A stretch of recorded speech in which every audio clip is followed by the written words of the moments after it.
Good morning. Morning, Coach. We will begin with Andrew Jones. Go ahead, Andrew. Hey, Coach, with the news that Sam may not play this weekend, you're probably going to get a lot of questions about Drake and Jacoby. What can you tell us about the progress that they've made since the season started, even though they haven't been on the field much? And what might you expect from them and look for from them this weekend if they do get extended time?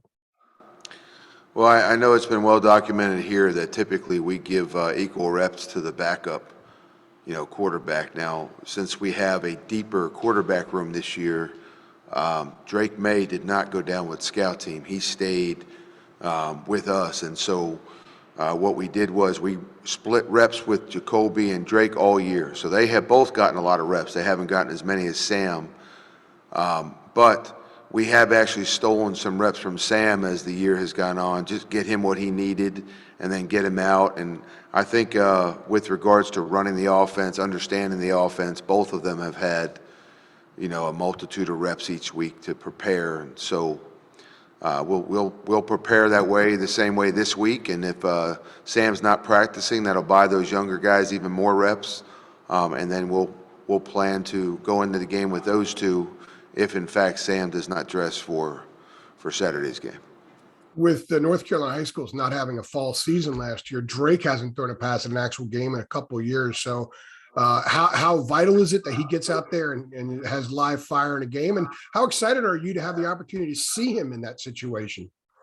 Well, he didn't play in the fall with his team, but he had all spring with us and all summer in camp. And I think we're so deep into it right now with reps with both of them in this offense that it's not like these guys are doing anything new, and all of our preparation meetings, I meet with them one-on-one at times because they're all on kind of different levels right now, right? So Sam is the elite progressive stuff when we meet one-on-one, and then Jacoby's got a full year under his belt beyond what Drake has in terms of being here and being in the offense, and so that meeting goes a certain way. And then when we meet with Drake, it's kind of where Sam was in his first year. And the approach going into this game, if we're going to utilize Jacoby and Drake, will be the same way that we started the season 2 years ago when Sam was new, and we'll scale it down a little bit. And let them, we'll run the offense and kind of play to their strengths. And each of them has some different ones. So it just depends on who's out there with regards to what we will emphasize and prioritize. Thank you. Luciano, go ahead. Hey, Coach, I hope you're doing well, and thanks for your time this morning. You allowed 5 sacks and 11 tackles for loss against Pittsburgh. What made them so hard to stop at the line of scrimmage on Thursday? It was a couple of things. We didn't block very well. I mean, Luciano, that's what it comes down to. We got to do a better job in one-on-one situations. We gave up. We lost out on some one-on-one situations, and it created some sacks. I mean, we're trying to help ourselves by getting rid of the ball quicker. We'd like to stay out of third and long situations. We've done a great job of that this year in terms of not putting ourselves in a position where teams can tee off like that. We expected to perform better early on in the game, and we didn't, and that's really a big part of what led to those sacks. I've got to do a better job of just finding a way to help Sam and maybe ease the pressure on the O-line and those pin your ear back, tee off on the O-line type situations, third down and medium, third down and long. Okay, let's go over to Greg Barnes. Hey, Phil, I wanted to go back to the quarterback conversation. You touched on it in terms of Drake and Jacoby being in different years. In terms of evaluation, are you comparing them to standards for the amount of experience they have in your system? Well, really, Sam and Jacoby and Drake are kind of ahead of the game. Sam had a spring ball, and then camp. And then he's named the starter, and next thing you know, he's playing as the starting quarterback in South Carolina, and then, on to Miami that year. Jacoby has been here, for a full season plus this one. So he's been here almost 2 full seasons now. And Drake came in mid-year, so he's gotten his spring in and his summer work and all this fall, and he's gotten a lot more reps than any other quarterback has gotten in that third position. because, we respect the two of them from a talent standpoint, and we want to develop the two of them equally. So we've shared those reps all week. So I feel like we need to scale it down. We're not going to do the elite progressive stuff that we do at Sam, obviously, nor do we need to right now with them, because they're just not ready to do that. But they're going to run the offense that in its form that Sam had at his disposal going in when he was not a veteran of a lot of starts and a lot of games. So it's no different. If we're talking about a brand new starter 3 years from now, he'll be in the same mode that we're talking about running the offense this week. And as they get better, and they all, based on their progress and based on their understanding and based on how they what they know in the classroom translates on the field, they all dictate their own progress. It's also well documented how quickly Sam schooled himself up on the offense and showed that he had the ability to learn and X and O and get a feel for what the opponent was doing on defense. And we were able to take off pretty quickly on the mental end of things because he's special. And so Jacoby's a bright kid and Drake is a bright kid, and I don't think both of them will dictate their own progress as we go. So I'm excited, yes, about working with both of them. And could you provide some insight into how each of those guys have maybe excelled and where they've excelled the most, maybe dating back to training camp? So both of them are athletic, okay, Greg? Both of them can run the football. Jacoby is aggressive running the football, and he does a nice job when he pulls it. He's a threat to run the ball. And then, I think to a lot of people, I don't think Drake May got the credit coming out of high school that he deserved from a mobility standpoint. Watching him live in the playoffs in high school, I was really impressed coming away from that game with his mobility. You think a long, taller, pocket-type kid is what we're trained to think when you get a really long, lanky, rangy QB, but he's very mobile and he can run.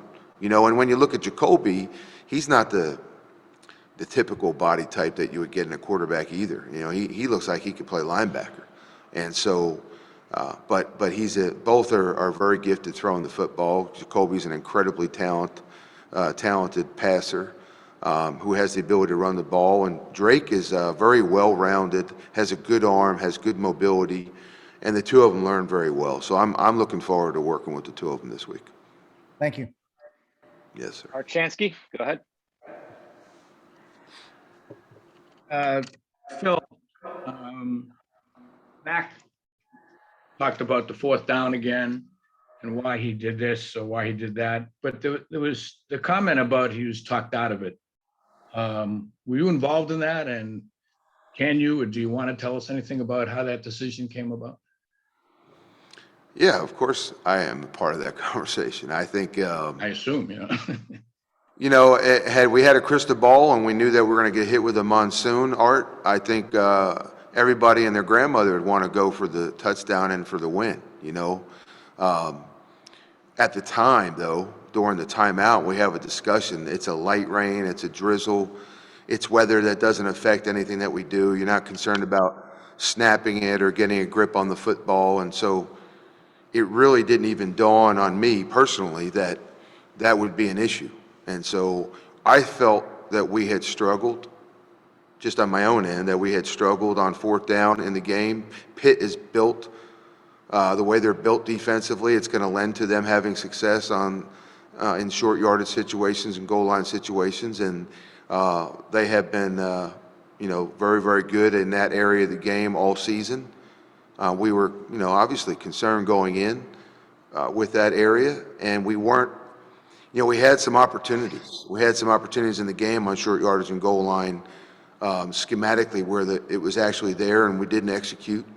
But when we got to that point in the game, Art, when you look at the fact that that was an area of the game where we were struggling that particular night, I felt we had a better opportunity to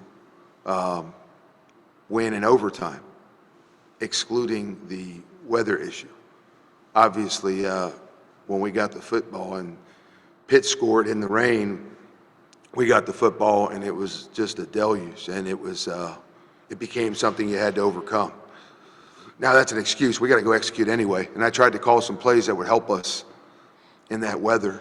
But that was the reason that I had the vote. My vote was to go into overtime because I felt like we had a better chance offensively to win in that scenario than we did going for the touchdown. Thank you. Okay, we'll close up with Coach with Gregory Hall. Hey, Phil, I know we've spent a lot of time this season talking about the struggles of the offensive line and whatnot, but 4 guys listed on the senior week list, 2 obviously NFL inquiries, and Q thinking about maybe coming back. But just what of those 4 guys, Easy, Jordan Tucker, McKeith, and Q, meant to this program since you've been here the last 3 years?